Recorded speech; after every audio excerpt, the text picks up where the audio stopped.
Oke, ini jadi kalau membeli surveimeter saya beritahu ya, nanti yang pertama-tama yang harus dipikirkan itu adalah ini boleh tuker-tukeran ya, eh, range energi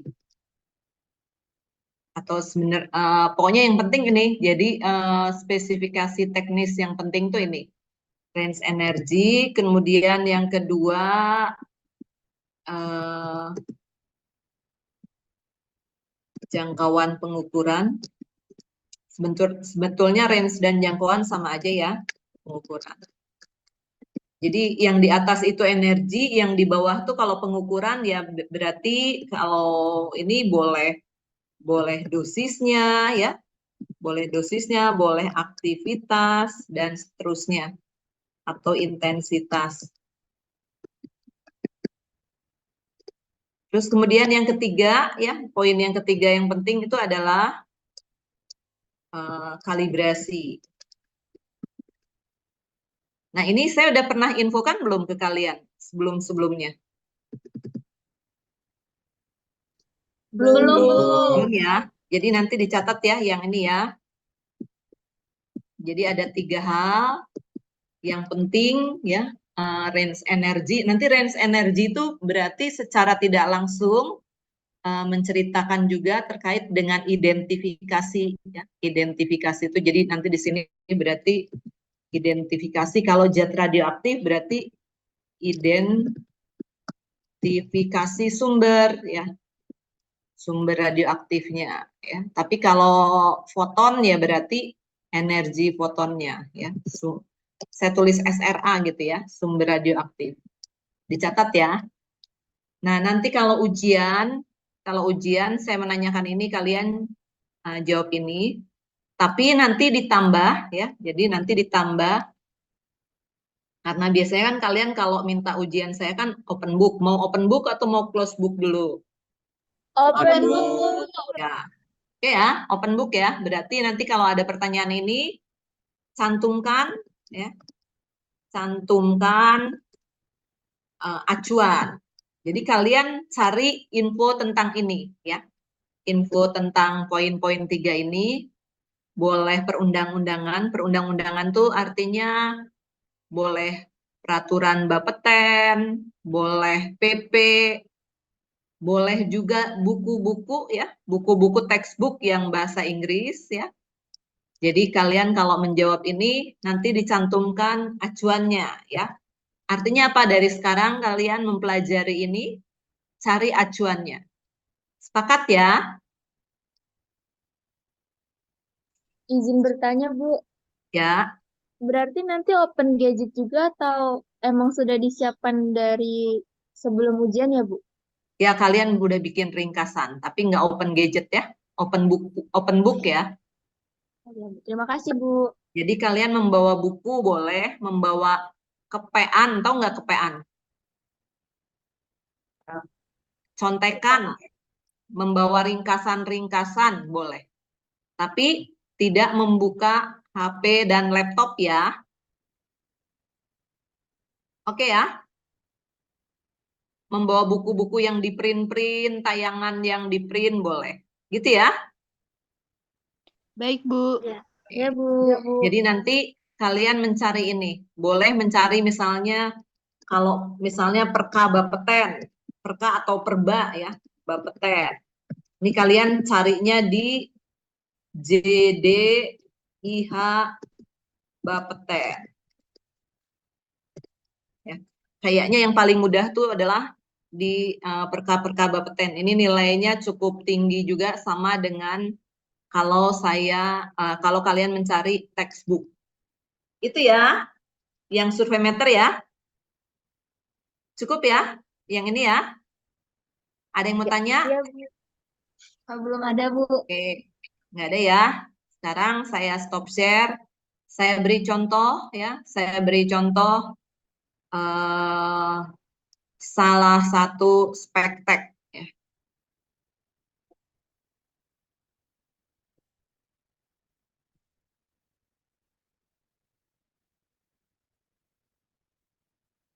Bentar.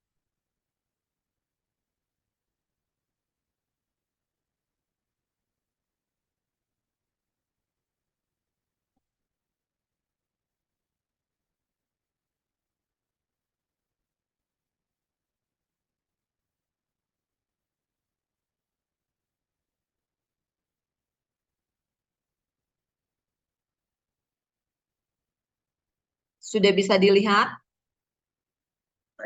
Bisa, Bu. Sudah, Bu. ya. Nanti ada juga contoh apa? Ada juga kemungkinan nih ya, saya hanya memberi kisi-kisinya. Soalnya seperti ini ya. Jadi saya mengambilkan contoh apa? Capturean dari suatu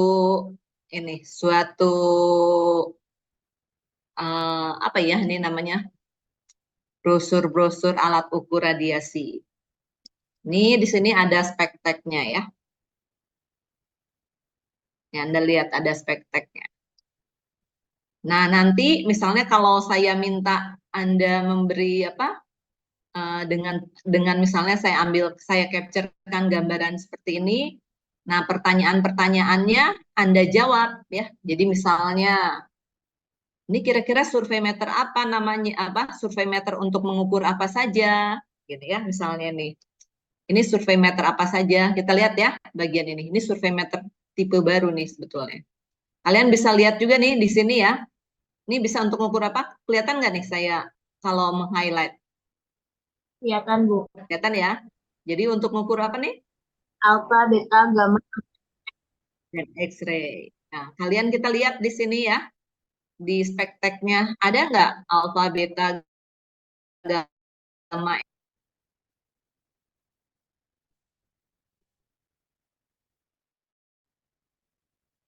Ada nggak alfa, beta, gamma, X-ray? Oke, nggak ada ya. Berarti yang di atas aja ya. Iya, Bu. Oke, sekarang misalnya range energi. Coba range energi di mana? Di air kerma. Ya, di air karma baris keberapa? Pertama. Baris keberapa? Ini ya, Eh, iya. ya Ke, ini ya. ya. Jadi Tiga. survei meter ini bisa digunakan untuk energi mulai dari 30 keV sampai 7 MeV. Kira-kira ini range energinya lebar nggak? Lebar. Lebar ya. Lihat dari 30 keV sampai 7 MeV. Nah, nanti saya bandingkan misalnya dengan yang lain ya, dengan yang lain dengan apa spektek alat yang lain. Kalian membandingkan. Oke, sekarang range terkait dengan pengukuran yang mana? Yang awal, Bu. Ya, yang ini ya. Ini ya. Ini kira-kira laju dosisnya nih, ya, laju dosis. Nah, yang lain-lain nanti kalian misalnya energi respon tuh ini kan range energi respon ada di sini, ya. Jadi nanti kalau ditanya respon energi ada di sini. Nah, itu respon energi juga penting ya tadi ya. Jadi yang selain range energi ada respon energi juga. Jadi nanti ditambahkan tulisan saya yang tadi ya, bukan range energi saja, tapi respon energi juga. Oke, cukup jelas? Cukup jelaskah para mahasiswa? Ada yang mau nanya? Nanti latihan ya, kalian mencari seperti ini ya, mencari seperti ini untuk latihan berlatih dengan eh, mengenal survei meter. Boleh juga cari di apa? Di YouTube, boleh juga di AI. Contohnya gini ya. Saya share juga sebentar. Ini saya membuka banyak window nih sebenarnya.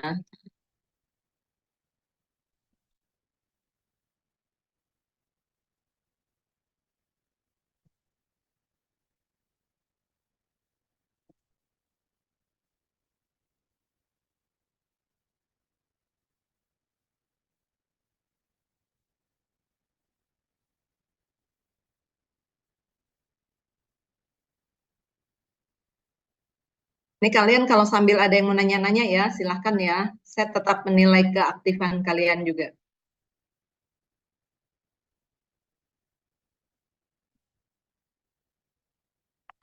Sudah bisa dilihat? Tidak, Bu. ChatGPT-nya ya. Jadi ini nanti kalian boleh latihan-latihan nih.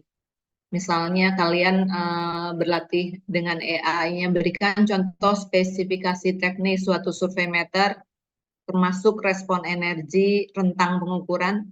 Jadi tadi yang energi itu ditulis respon energi dulu, nanti yang rentang tuh, rentang pengukurannya itu boleh rentang pengukuran untuk aktivitas dan energi. Kemudian kalibrasi. Nah, gitu ya, nanti lihat nih di sini. Ya, ya ini contoh-contohnya nih, ya. Oke, cukup jelas kah?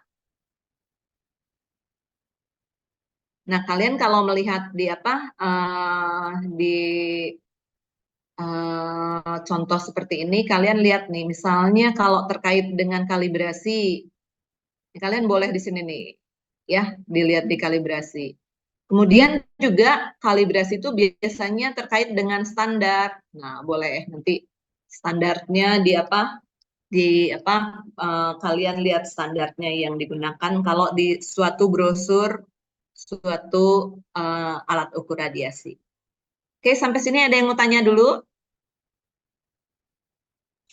Nggak ada, Bu. Nggak ada ya? Oke ya.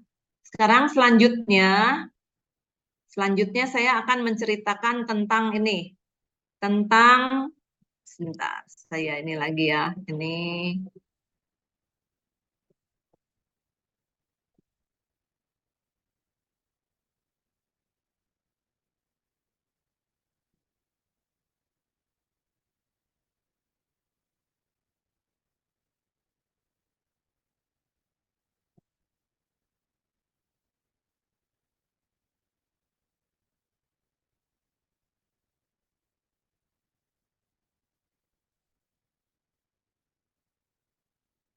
Kalian instrumentasi kimia pernah belajar tentang ini? Limit deteksi, atau di praktikum ADPR belajar tentang limit deteksi? Belum, Belum, Bu. Oke. Oke ya, kalau belum kita lihat juga contohnya ya. Jadi nanti kita belajar tentang limit deteksi, tapi biasanya kalau untuk alat ukur radiasi ya, untuk alat ukur radiasi itu biasanya di ininya adalah MDA. MDA itu artinya minimal ya, minimal detection activity. Nah, nanti kalian belajar sendiri dulu ya, maksudnya belajar ditambahi dengan belajar sendiri selain yang saya jelaskan. Ini saya contohkan, bentar ya, saya hapus-hapus dulu.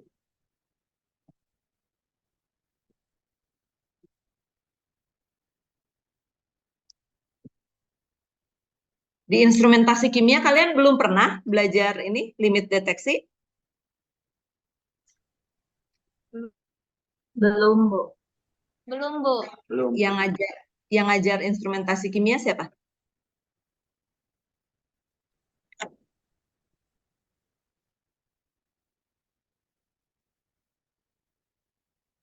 Kalau teori sama Bu Dita, kalau praktikum itu sama Pak Haris sama Bu Ega. Oke, nih lihat ya.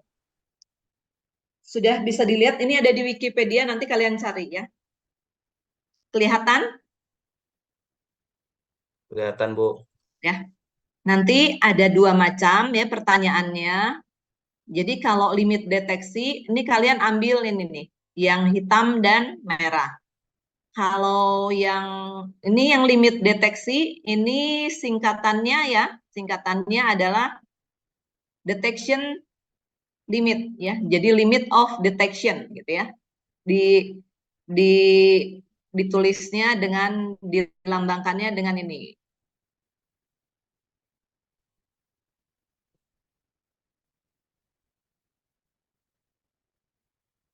Yang LOD ini ya. LOD itu limit of detection. Ini nih ya. Kelihatan yang saya kotak-kotaki? Kelihatan Iya. ya?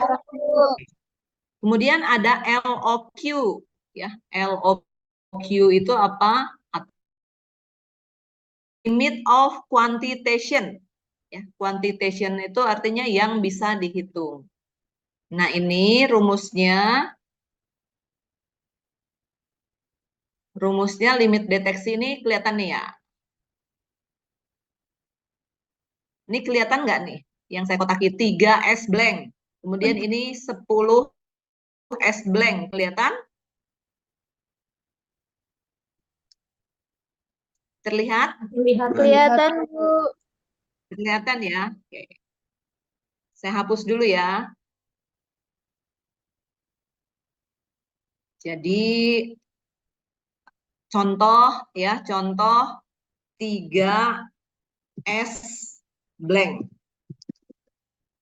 Jadi kalau ada kalian misalnya kalian waktu praktikum ini apa sih ADPR pernah mengukur cacahan latar nah, Bu. ya, cacahan latar. Nah, blank itu ya, yang dimaksud blank itu adalah background, boleh ya, boleh background atau sama dengan blank ya. Lalu S itu apa kira-kira artinya?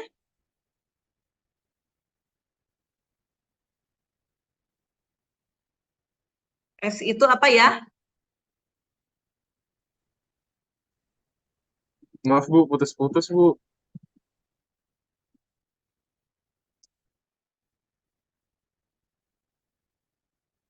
Gimana?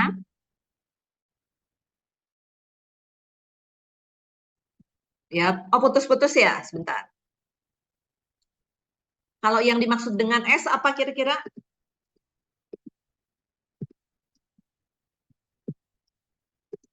Yang dimaksud dengan S apa kira-kira?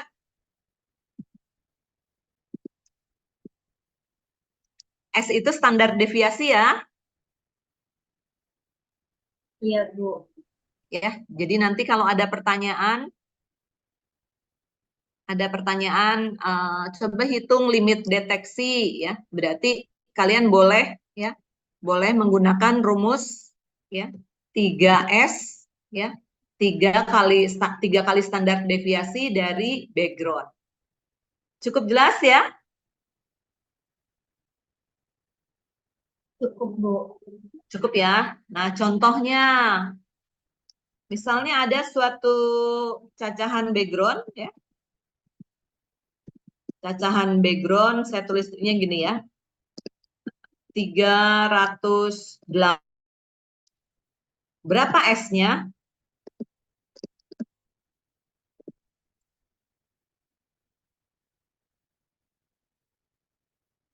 S-nya berapa?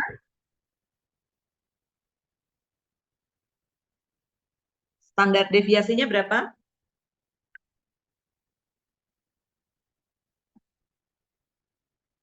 Ya, akar ya. Saya nulis akarnya pakai gini aja ya, pakai V gini ya.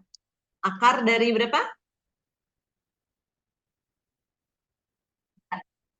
Enggak, akar 300 apa? Saya tulis gini aja. Akar 308. Karena apa? Datanya tunggal. Ya. Tapi kalau datanya misalnya banyak, 3 ini gitu ya. Terus ada 302, kemudian ada 315. Nah, itu kalian hitung standar deviasinya. Pakai rumus yang pada umumnya ya, cari rumus standar deviasi ya. Pernah kan kalian belajar standar deviasi kan ya? Ya. Jadi kalau datanya banyak cari rumusnya, cari apa? Standar deviasinya. Kalau datanya hanya satu, berarti akar. Berarti limit deteksinya gimana?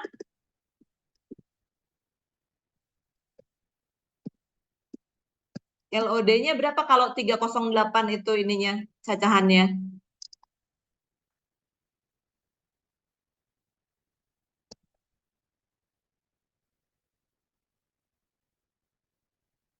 Ayo para mahasiswa, LOD-nya berapa? 17,5 Bu. Ya, 3 kali berapa? 17,5. 3 Kali dikali akar. 17 kali Akar berapa? 308 gitu ya. ya. Oke, sekarang kalau LOQ-nya. LOQ. LOQ-nya ini adalah ini 10 S blank ya. Jadi 10 kali S. sorry. Standar deviasi Ya, Dikali nah gitu ya. 10 kali standar deviasi dari background. Gitu ya. Iya, Bu. Udah ya, diingat-ingat ya. Ada yang mau tanya? Bu, itu yang tadi kan Bu, itu LOD-nya 3 dikali akar 308 Bu. Tadi itu Ibu Oh, bilang yang apa tadi itu, sedangkan tadi yang S-nya, oh iya Bu, udah paham, udah paham.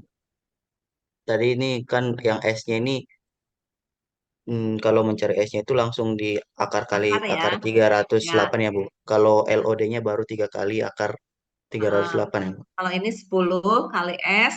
S-nya sama akar dari background ini nanti ya. Kalau ini kan S, kalau di sini masih akar gitu ya. Iya Bu, paham, paham Bu. Oke, cukup jelas. Udah ya. Nah, sekarang ada metode yang benar-benar agak benar-benar aja untuk kenukliran. Nanti saya berikan ya, saya kirimkan ke Agnia. Sebentar ya, ini saya buang dulu ya. Udah dicatat ya? Oke, udah dicatat ya. Nanti Ya, Bu. yang Wikipedianya kalian lihat ya, kalian lihat sendiri di Wikipedia ya. Nanti kalau ini Agnia boleh minta ke saya linknya, mengingatkan saya. Oke, saya lanjut lagi ke yang khusus untuk agak lebih ini lagi ya, agak lebih canggih lagi.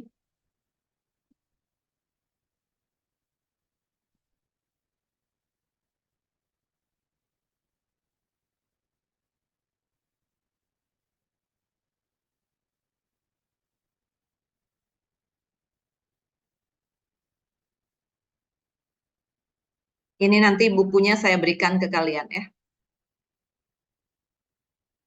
Jadi ini untuk sistem eh, statistik pencacahan di laboratorium laboratorium apa kenukliran lah ya, instrumentasi kenukliran.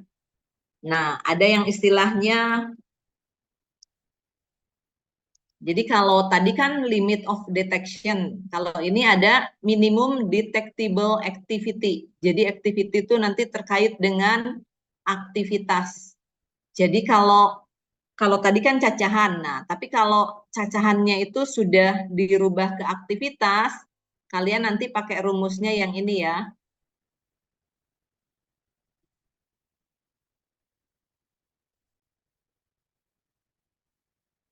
Nanti pakai rumus yang ini ya. Dengan penjelasan sebagai berikut. Ini saya hapus dulu ya.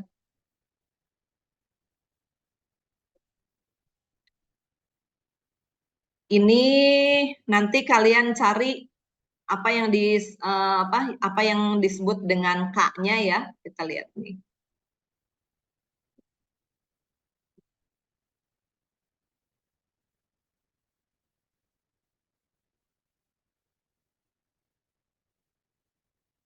Nah, sebentar.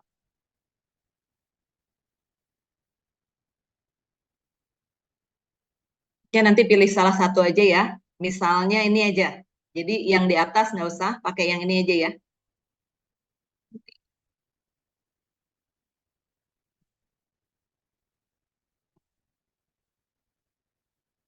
Kalau ada MDE 95%, artinya maksudnya apa ya?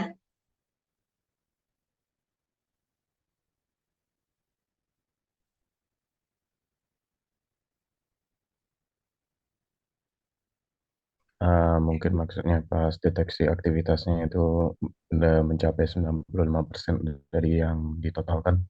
Ya, Gini ya, jadi kalau untuk statistik ya, statistik tuh biasanya ada mengenal tingkat kepercayaan.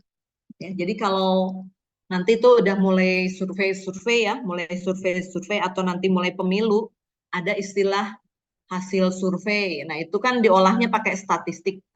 Nanti ada yang disebut dengan tingkat kepercayaan.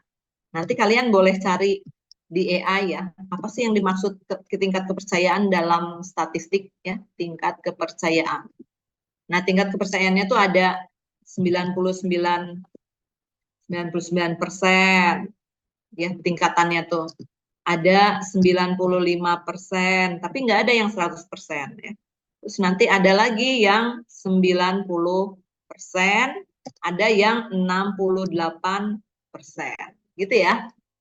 Jadi artinya gini, kalau ada suatu kelas gitu ya, satu kelas nilai ujiannya 100 semua, kalian lebih mudah percaya atau tidak kalau ada satu kelas lagi ujian ya, ujian UAS, terus nilainya 100 semuanya.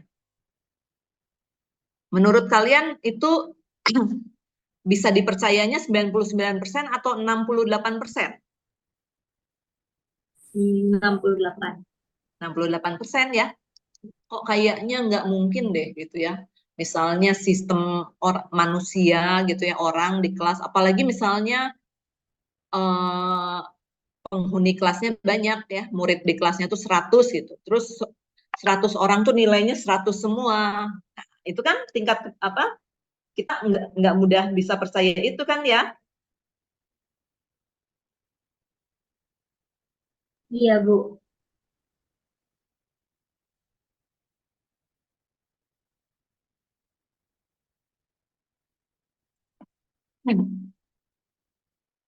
Kira itu ya.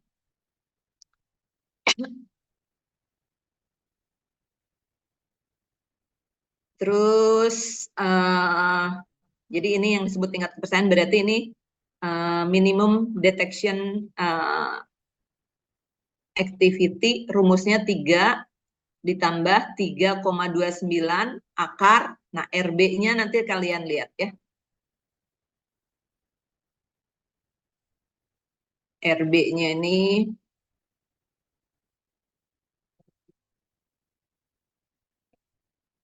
RB-nya tuh background count rate in CPM, kemudian TS-nya sampel count in ini ya. Sampel count itu apa? Cacahan ya. Waktu cacahan sampel dalam menit, sementara yang TB-nya waktu cacahan background dalam menit, E-nya efisiensi detektor dan seterusnya. Itu ya. Nanti pakai rumus yang ini ya. Cukup jelas para mahasiswa? Ya. Ada yang mau tanya? Nanti untuk conversion faktornya dimasukkan angka 1 aja. Nah, apa sih yang disebut tadi minimum detection activity? Jadi, kalau itu limit deteksinya sudah ditampilkan dalam bentuk aktivitas, gitu ya. Ya. Untuk mendalaminya, silakan kalian latih buka-buka AI, buka-buka buku-buku yang lain. Oke, ya, bagian ini sudah cukup jelas. Jelas, Bu. Oke, selanjutnya saya akan cerita lagi tentang yang lain ya.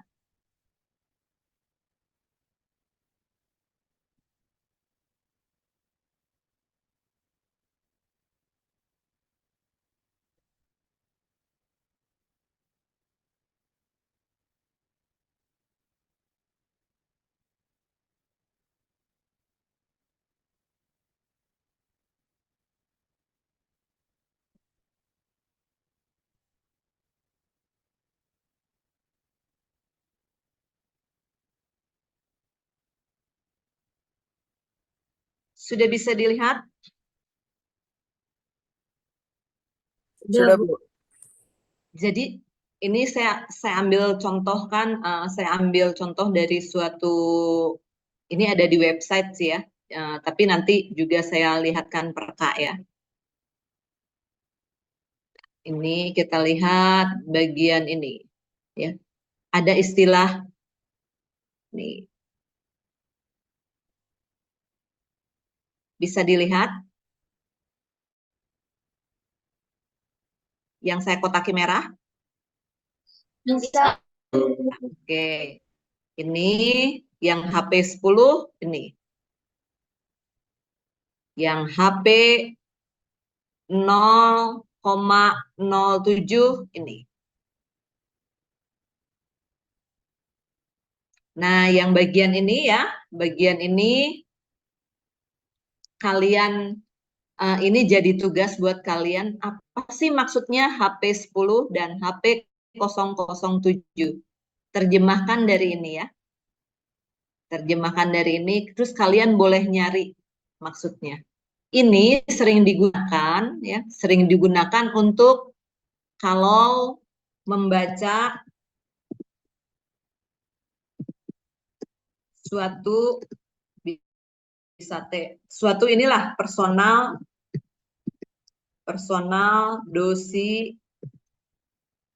dosimeter ya. Kalau nanti sudah diterjemahkan ya, diterjemahkan atau artinya bukan diterjemahkan ya, maksudnya itu merupakan apa sih, menunjukkan ya bahwa pembacaan TLD itu menunjukkan dosis efektif yang diterima ya, yang diterima seseorang bekerja radiasi.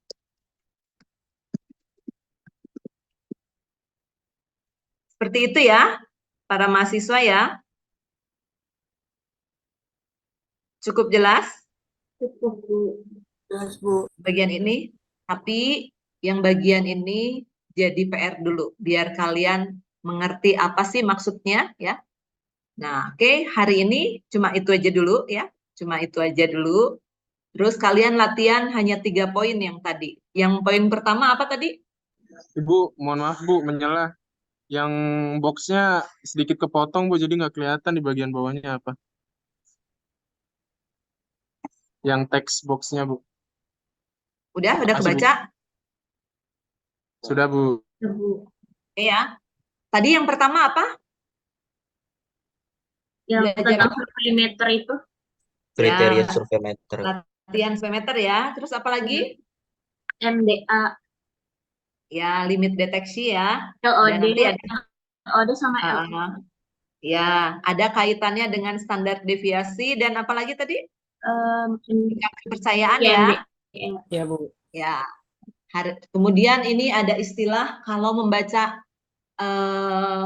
TLD nanti dikaitkan dengan ya, dikaitkan dengan hasil. Kan hasil baca TLD itu nanti oh si ini udah dapat dosis sekian nih, udah dapat dosis sekian nih. Nah, itu namanya menunjukkan dosis efektif yang udah diterima. Nah, itu ditampilkan dalam bentuk seperti ini. Kadang ada juga HP 3 gitu ya, itu tapi lebih detail nanti. Yang penting kalian dua poin ini apa maksudnya dan kasus-kasusnya tuh kapan menggunakan HP 10, kapan menggunakan HP 0,07 gitu ya. Tugas kalian ya, tugasnya kalau banyak tuh, jadi nanti kalau kalian ada satu tugas yang nggak terkerjakan, itu nilai kalian masih tetap bagus. Nah, by the way, kalau ada di antara kalian yang misalnya yang belum pernah ada yang kelewatan dengan tugas dan ingin apa sih memperbaiki, silahkan nanti bilang aja ke saya ya. Pas diingatkan aja atau titip ke Agnia atau ke ketua kelas yang ada ketinggalan selama setengah semester kemarin belum mengerjakan tugas-tugas ya, ada yang belum mengerjakan tugas atau kuis, terus mau susulan boleh. Gitu ya, para mahasiswa ya, hari ini ya.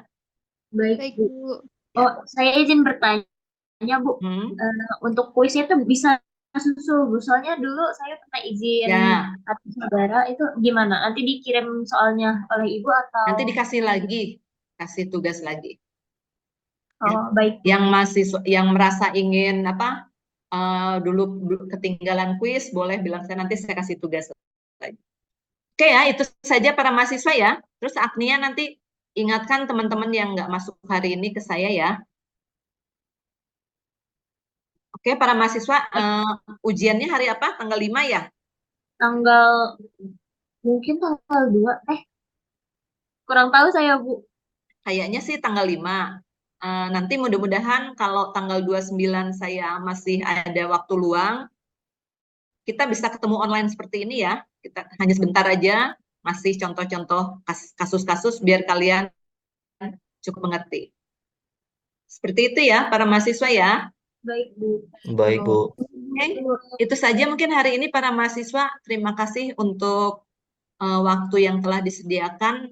Mohon maaf bila ada hal-hal yang kurang berkenan.